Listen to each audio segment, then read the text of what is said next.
Heading बनाइए, तुल्यांकी चालकता। क्या? हाँ, तीसरा, number 3।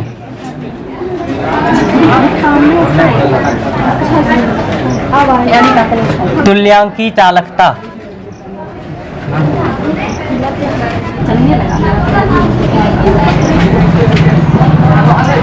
Equivalent conductance. Equivalent conductance. देखो सबसे पहले समझो इसको, उसके बाद लिखना, अभी कुछ भी नहीं लिखना, ठीक? देख लो।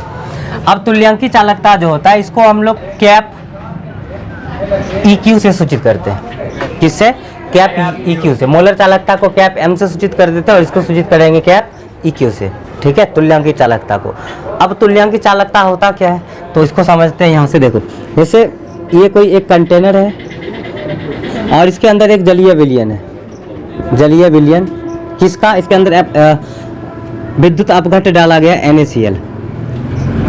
कल भी बतलाए थे विद्युत अपघट्ट कुछ भी हो सकता है, ठीक है। हम यहाँ पर NaCl लिए, ठीक है। कितना होना चाहिए? तो एक इक्विवेलेंट होना चाहिए, एक तुल्यांक होना चाहिए, ठीक है। और इसी एक तुल्यांक का जो चालकता होगा उसका चालकता क्या कहलाएगा? तुल्यांकी चालकता। समझ रहे बात? तो हम इसका परिभाषा भी बतला सकते थे, किसी विद्युत अपघट्ट के प्रति एकांक तुल्यांक के चालकता को तुल्यांकी चालकता कहते हैं।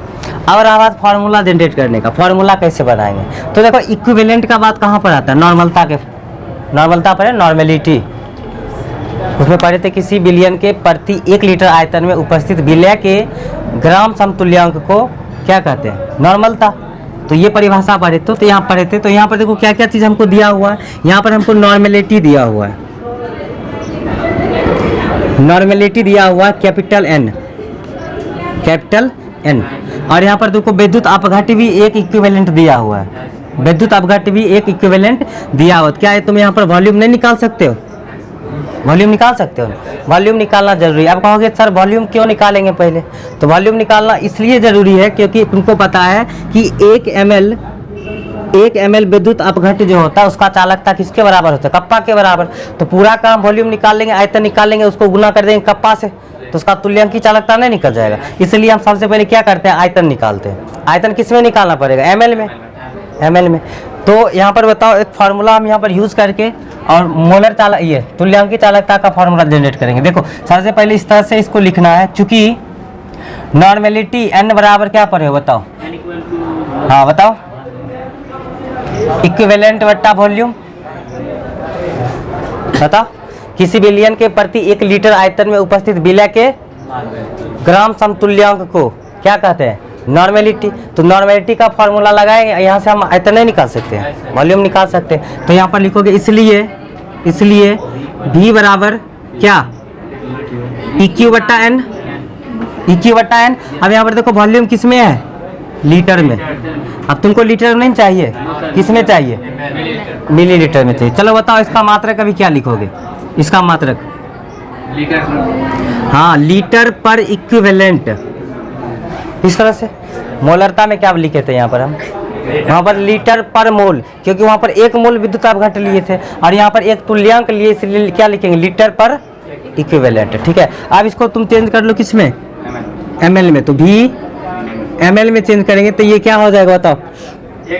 आज यहाँ पर इक्विवेलेंट की जगह पर 1 रख सकते हैं, तो 1 बट्टा N होगा और इसको गुना करना पड़ेगा किससे? 1000 से। तो ये हो जाएगा कितना? 1000 बट्टा N। अब इसका यूनिट क्या हो जाएगा बताओ? ml पर इक्विवेलेंट ये होगा। चलो इसके बाद क्या लिखोगे? इसके बाद लिखोगे चूंकि conductance of 1 ml, conductance of 1 ml electrolytic solution, electrolytic solution किसके बराबर करता है बताओ? कप्पा के बराबर। ये मतलब कप्पा मतलब विशिष्ट चालकता। विशिष्ट चालकता को किससे सूचित करते थे? कप्पा से। कप्पा को के लिखते हैं शॉर्ट में, ठीक है। तो हम क्या लिखे? चूंकि conductance of 1 ml electrolytic solution किसके बराबर? कप्पा के बराबर। तो देखो टोटल आयतन तुम्हारा कितना निकला? इतना। तो हम लिख सकते हैं इसलिए कंडक्टेंस ऑफ 1000/n किसके बराबर, इसको k से गुना करना पड़ेगा इसमें, तो ये हो जाएगा क्या, k इंटू 1000/n। तो ये फॉर्मूला हो गया किसका, तुल्यांकी चालकता का।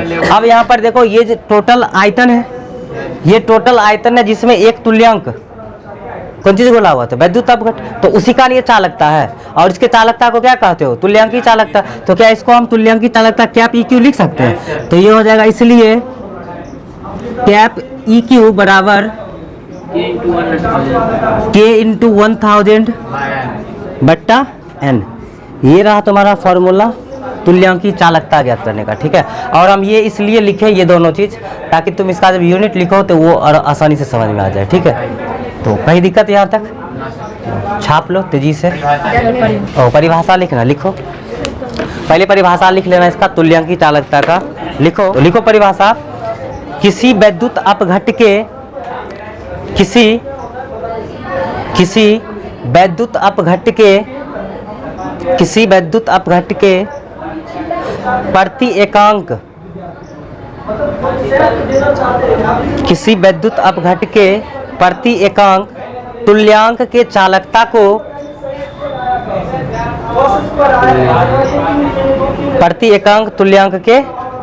को तुल्यांकी चालकता कहते हैं। पैराग्राफ चेंज करो, लिखो इसे ये कैप EQ, इसे कैप EQ द्वारा व्यक्त किया जाता है।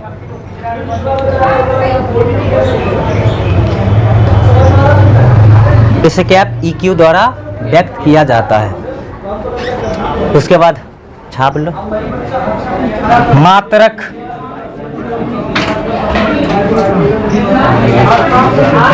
यूनिट।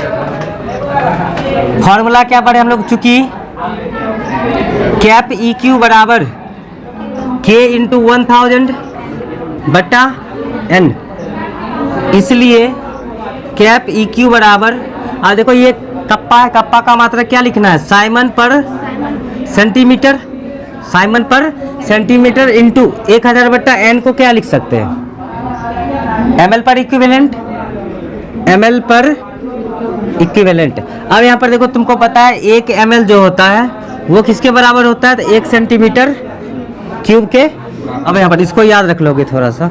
अब देखो फिर, इसलिए कैप EQ बराबर Simon centimetre inverse into ml को क्या लिख सकते हैं, सेंटीमीटर क्यूब बट्टा EQ है तो EQ लिखो। अब देखो सेंटीमीटर से 1 सेंटीमीटर कट जाएगा तो फिर यहाँ पर कितना बचेगा, इसलिए कैप EQ बराबर साइमन सेंटीमीटर स्क्वायर, ये कट गया तो स्क्वायर है ना बच्चा, साइमन सेंटीमीटर स्क्वायर इंटू इसको ऊपर ले जाओगे इक्विवेलेंट इनवर्स, ये लिख सकते हो। या दूसरा चीज भी लिख सकते हो, देखो साइमन किसके बराबर होता है बताओ, एक साइमन किसके बराबर के, पर ओम के। तो हम लिख सकते थे पर ohm centimetre square into equivalent inverse. या कहीं कहीं किताब में तुमको ऐसा भी देखने को मिलेगा, देखो ये पर ओम है तो इसको हम पर ओम ऐसे भी लिखते हैं, नहीं लिखते हैं। उसके बाद centimetre square into equivalent inverse, ठीक है। तो तीनों मिल सकता है, ठीक है, तीनों यूनिट इसका दिया जा सकता है, कोई भी पूछ लेगा एग्जाम में, तो याद रखना ये तीनों इसका क्या है, मात्रक है। टेरो डालो, लिखो विलयन के चालकता को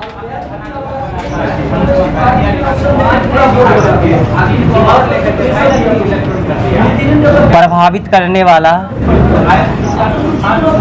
महत्वपूर्ण कारक, हाँ,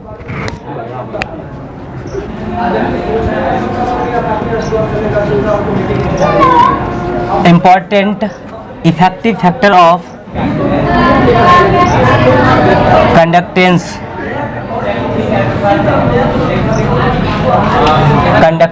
of solution।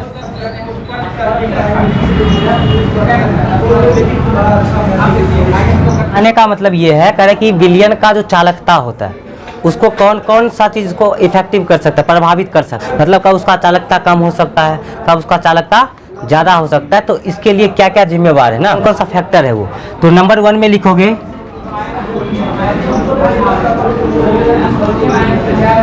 विलयन का सांद्रता,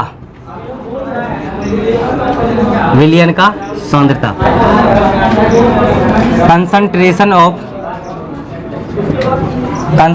ऑफ सॉल्यूशन।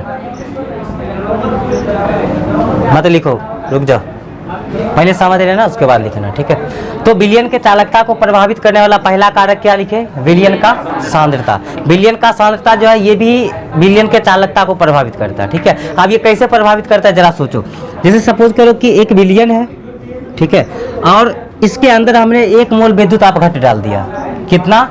1 मोल, 1 मोल विद्युत अपघट्य डाल दिया इसमें, और इसके अंदर यहाँ पर कुछ पानी भी है, यहाँ तक इसका पानी है, ठीक है, पानी में विद्युत अपघट्य डाला गया।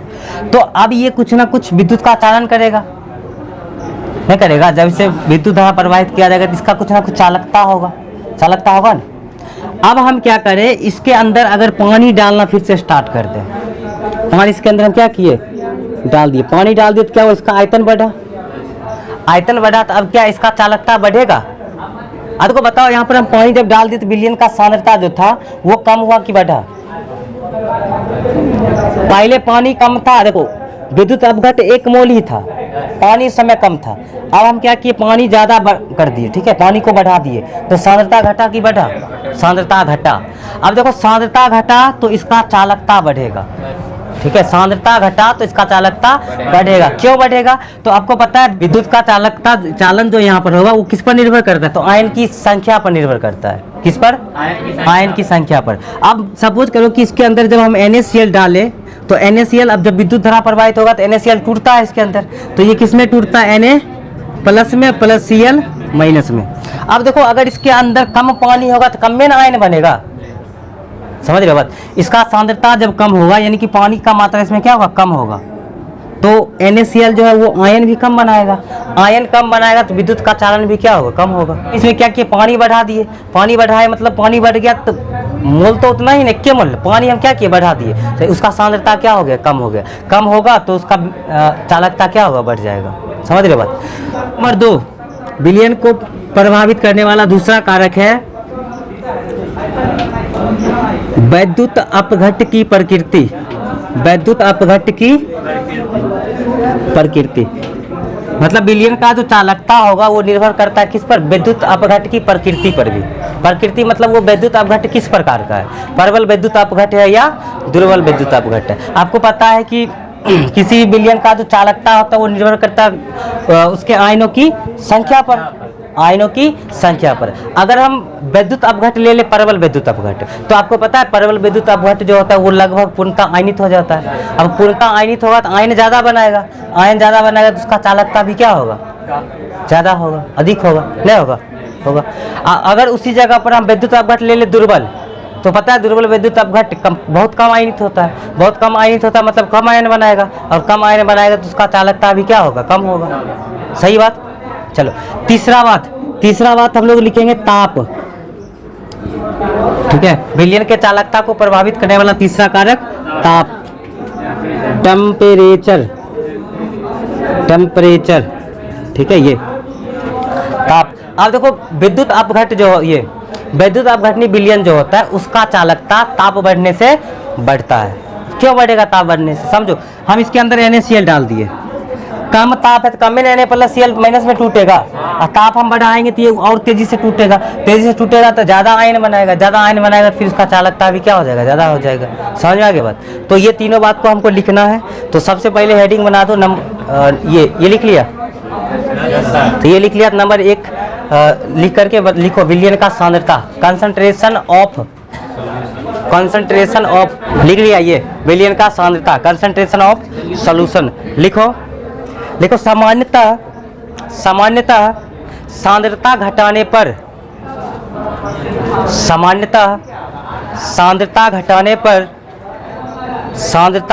पर किसी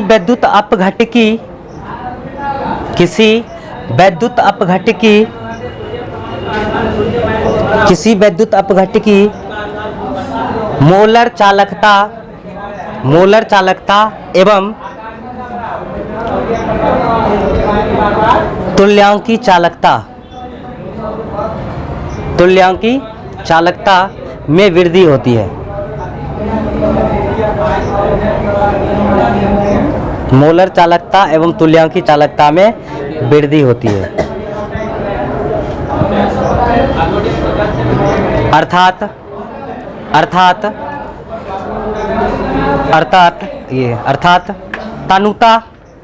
तनुता बढ़ाने पर बढ़ती है। हाँ, अर्थात तनुता बढ़ाने पर बढ़ती है। तनुता मतलब क्या? तनु मतलब उसमें पानी मिलाना। हाँ, तनुता मतलब क्या? उसको पतला करना, पानी मिला के पतला करना। जितना पतला करोगे तो उसका क्या होगा? चालकता बढ़ेगा। तो वही करे, अर्थात तनुता बढ़ाने पर बढ़ता है। कौन चीज? मोलर चालकता या तुल्यांकी चालकता। सही बात। दूसरा लिखो, वैद्युत अपघट्ट की प्रकृति। इंग्लिश में लिख ले, नेचर ऑफ इलेक्ट्रोलाइट।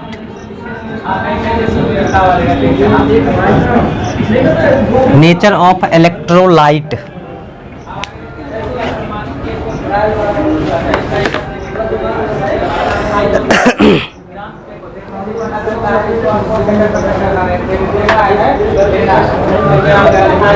लिखो, किसी विलयन की चालकता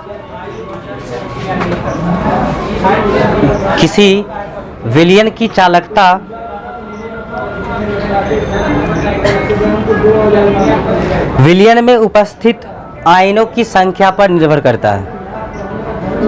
किसी विलयन का चालकता विलयन में उपस्थित आयनों की संख्या पर निर्भर करता है। आयनों की संख्या पर निर्भर करता है। आयनों की संख्या पर निर्भर करता है।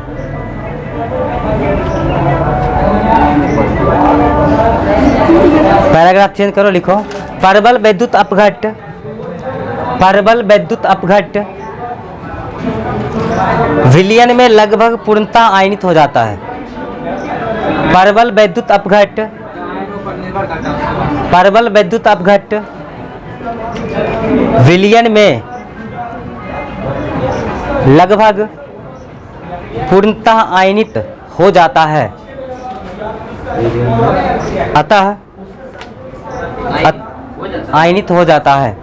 अतः इसके विलयनों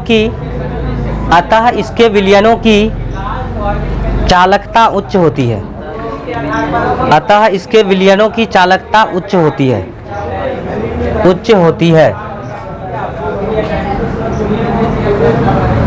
जबकि क्या? अतः इसके विलयन की चालकता उच्च होती है। जबकि दुर्बल वैद्युत अपघट्ट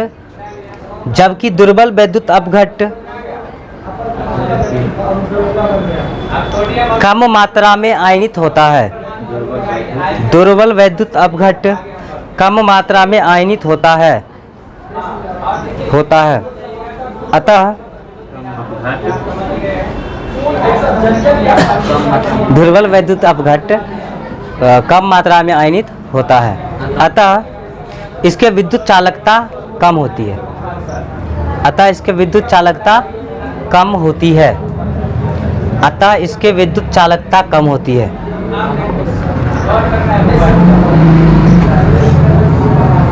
अतः इसके विद्युत चालकता कम होती है।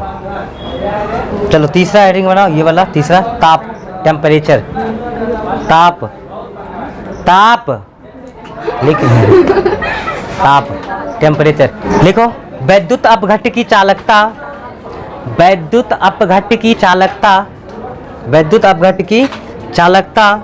ताप पर निर्भर करता है।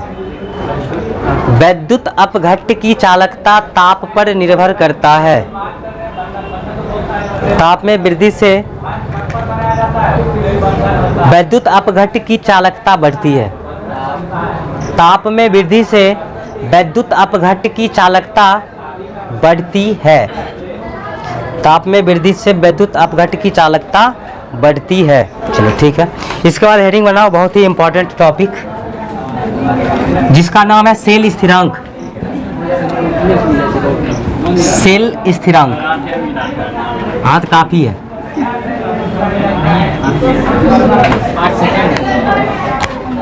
हेडिंग बनाइए।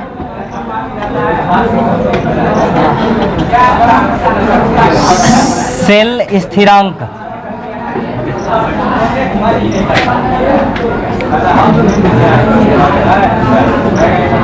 Cell constant. अब देखो सेल स्थिरांक जो होता है इसको जी स्टार से सूचित करते हैं। किससे? जी स्टार से। जी से किसको सूचित करते थे? चालकत्व को।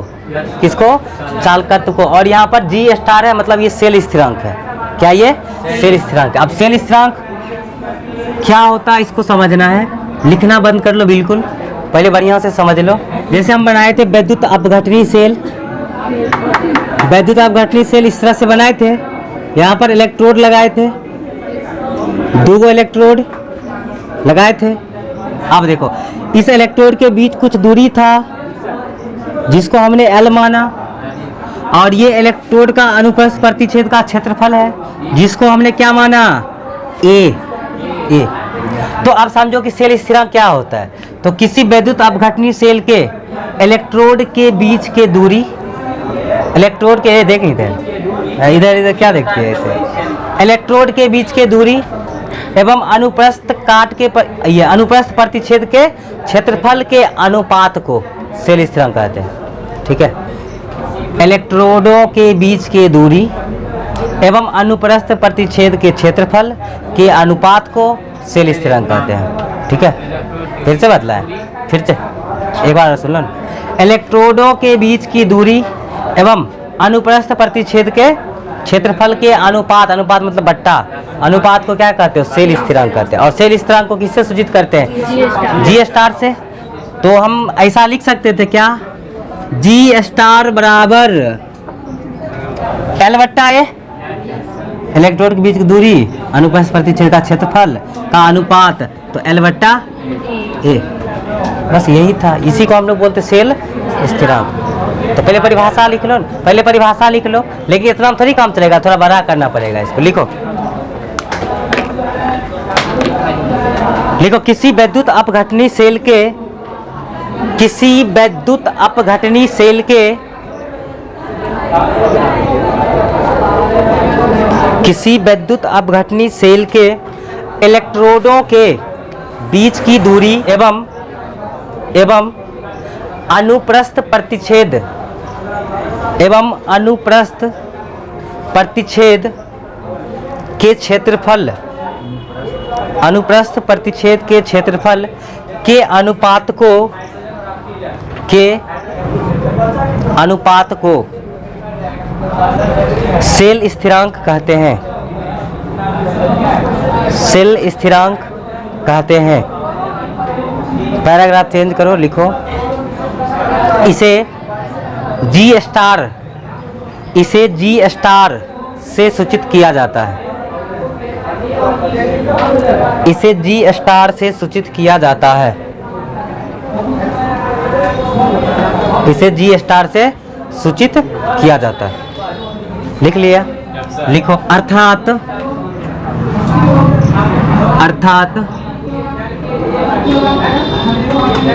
सेल स्थिरांक, अर्थात सेल स्थिरांक बराबर क्या लिखोगे? इलेक्ट्रोड के बीच की दूरी, इलेक्ट्रोड के बीच की दूरी बट्टा क्या? अनुप्रस्थ प्रतिच्छेद का क्षेत्रफल। ये लिखोगे या मत लिखो? बार बार तो सब क्यों नहीं समझते हो? एक बार में कहते जब हम लिख रहे हो तो तब मत लिखो, तो कॉपी ये बना देगा, बार बार समझा रहे हैं। तो सेल स्थिरांक को किससे सूचित करते हो? जी स्टार से। तो जी स्टार बराबर इलेक्ट्रोड के बीच की दूरी को हम क्या मानेंगे? L, और अनुप्रस्थ प्रतिच्छेद का क्षेत्रफल A। तो इसको हम मान लेंगे समीकरण फर्स्ट। अब देखो दिक्कत क्या है, प्रायोगिक स्तर पर इलेक्ट्रोडों के बीच का जो दूरी है L, ये और ये जो इलेक्ट्रोड है इसका अनुप्रस्थ प्रतिच्छेद का क्षेत्रफल का निर्धारण सही नहीं हो पाता है, या कह सकते हो कठिन है। ठीक है, तो इसलिए सेल स्थिरांक का गणना चालकत्व की सहायता से किया जाता है। किसके सहायता से? चालकत्व के सहायता से किया जाता है।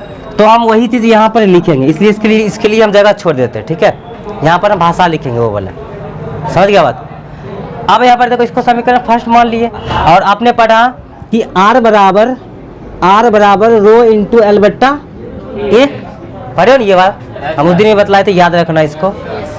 तो बताओ यहाँ पर जरा हमको एल बट्टा ए बराबर क्या हो जाएगा, बताओ। R बट्टा रो होगा, एल बट्टा ए बराबर क्या होगा, आर, इसको उधर ले जाओ, आर बट्टा रो, हाँ रो प्रतिरोधकता, रो मतलब क्या, प्रतिरोधकता। अब यहाँ पर समझो ये दोनों आपस में क्या हुआ, बराबर है। अब हम लोग चलेंगे समीकरण, इसको मिटाएं अब।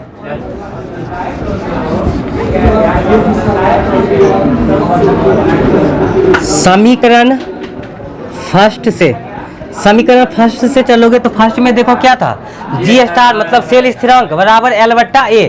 तो इस तरह से तो हम नहीं ज्ञात कर सकते, क्योंकि इसका ये मुश्किल है, कठिन, इसको सॉल्व करना क्या है, या इसका जो वैल्यू है इसको कैलकुलेट करना कठिन है। इसलिए हम यहाँ पर इसके जगह पर किसका यूज करेंगे, इसका यूज कर सकते हैं, क्योंकि एल बट्टा ए बराबर आर बट्टा रो है, तो दोनों आपस में क्या है, बराबर है। तो एल बट्टा ए के जगह पर हम आर बट्टा रो का यूज कर सकते हैं। तो हम यहाँ पर समीकरण फर्स्ट से लिखेंगे जी स्टार बराबर आर बट्टा रो, बता यहाँ तक लिख सकते हैं। तो फिर देखो जी स्टार बराबर, अब तुमको पता है आर के बारे में क्या पता है, तो तुमको पता है जो चालकता होता है, जी होता है, वो किसके बराबर होता है, तो 1 बट्टा आर के, प्रतिरोध का व्युत्क्रम होता है। तो बताओ यहाँ पर हम आर बराबर क्या लिख सकते हैं, 1 बट्टा जी, जी बराबर 1 बट्टा आर, तो आर बराबर क्या हो जाएगा, 1 बट्टा जी। तो बताओ आर के जगह पर हम 1 बट्टा जी रख सकते हैं यहाँ पर, तो ये हो जाएगा 1 बट्टा जी, 1 बट्टा जी बट्टा ये देखो रो प्रतिरोधकता किसका व्युत्क्रम होता है, बताओ। विशिष्ट चालकता पर है ना, कप्पा बराबर 1 बट्टा रो, बोलो ना, कप्पा के बराबर 1 बट्टा रो पढ़े थे, तो इसलिए रो बराबर क्या हो जाएगा, 1 बट्टा के, तो रो के जगह पर हम 1 बट्टा के लिख सकते हैं। तो यहाँ पर हो जाएगा 1 बट्टा के, नहीं होगा। तो इसलिए देखो यहाँ पर सेल स्थिरांक जी स्टार बराबर, अब ये देखो वास्तव में कैसा है, 1 बट्टा जी भागा 1 बट्टा के, अब भाग भरे ना बच्चा में, 1 बट्टा जी भाग है, इसको गुना कर दो, के को ऊपर लिख लो, एक को यहाँ पर लिख लो, तो एक हट गया, बचा क्या, के बट्टा जी। तो जी स्टार बराबर क्या, के बट्टा जी, के बट्टा जी। तो ये तुम्हारा लास्ट फार्मूला इसका निकला सेल स्थिरांक का, के बट्टा जी, समझ रहे बात। अब यहाँ पर के क्या है बताओ, या तो मैं इसे लिख सकता था जी स्टार बराबर, कप्पा मतलब क्या, विशिष्ट चालकता,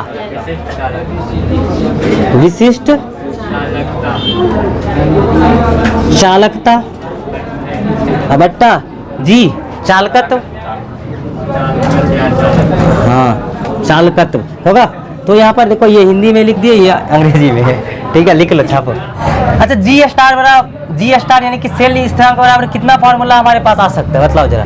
तो सबसे पहले नंबर तो कहोगे ये वाला के बट्टा जी, और बताओ दूसरा देखो ये दोनों भी होगा, एल बट्टा ए आर बट्टा रो, एल बट्टा ए बराबर क्या, आर बट्टा रो, और बोलो क्या बनेगा, वो बनेगा आर के, ठीक है, आर के या के आर, किसमें, यहाँ तक लिख लिया, लिखो प्रायोगिक स्तर पर,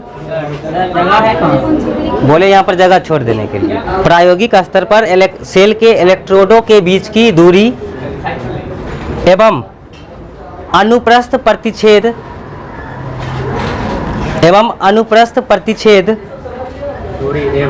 दूरी एवं अनुप्रस्थ प्रतिच्छेद के क्षेत्रफल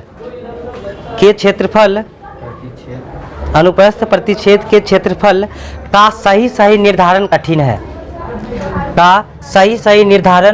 कठिन है, सही निर्धारण कठिन है। अतः सेल स्थिरांक का गणना चालकत्व की सहायता से, अतः सेल स्थिरांक की गणना चालकत्व की सहायता से, चालकत्व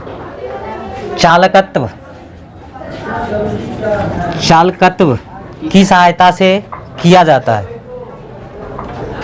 चालकत्व की सहायता से किया जाता है। उसके बाद तेजी से छाप लो ये वाला आर के कैसे आया, बतला दे क्या? नहीं बतले, कल बतला देंगे। अच्छा चलो लिखा हो जाएगा तो बोलना, तेजी से लिखो। लेकिन गलती, अच्छा ये सब भी बगल में कहीं लिख लोगे, ठीक है? ये सब डिलीट मार दे इसको। फार्मूला देखा जी स्टार क्या आया यहाँ पर, के बट्टा जी, के बट्टा जी आया। यहाँ तक कोई डाउट नहीं ना हो? अब देखो क्या के बट्टा जी को हम ऐसा लिख सकते हैं, कैसा लिख सकते हो बताओ? तो के इंटू 1 बट्टा जी, एक की बात हो, के एक से गुना करेगा तो के बट्टा जी, एक बात हुआ।